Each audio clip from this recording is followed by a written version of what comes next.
if this binomial is equal to -8 and this binomial is equal to 2, then what is the value of 3y plus 4x squared? All right, let's take a look at this expression right here. 9y squared minus 16x to the power of 4. That is equal to 9 is 3 squared, right? So this can be written as a 3y squared. 16 is 4 squared, and x to the 4 can be written as a square of x squared, right? So minus 4x squared squared, right? So using this formula, a squared minus b squared is equal to a minus b times a plus b.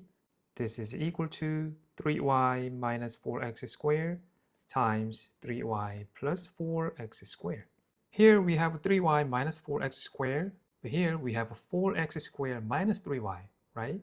If we switch these two terms and make negative here and positive here, then this can be written as 4x squared minus 3y is equal to negative of 3y minus 4x squared, right?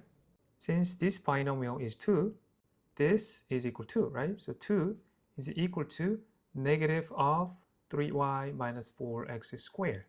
So 3y minus 4x squared is equal to negative 2. Does that make sense? So this expression is equal to negative 2. So negative 2 times 3y plus 4x squared. So far so good? Now we know that all of this expression, which is equal to 9y squared minus 16x to the 4, that is equal to negative 8, right? It was given right here. So all of this expression is equal to negative 8. Therefore, 3y plus 4x squared is equal to negative 8 divided by negative 2, which is equal to 4, right? So the answer of 3y plus 4x squared, that is equal to 4, all right?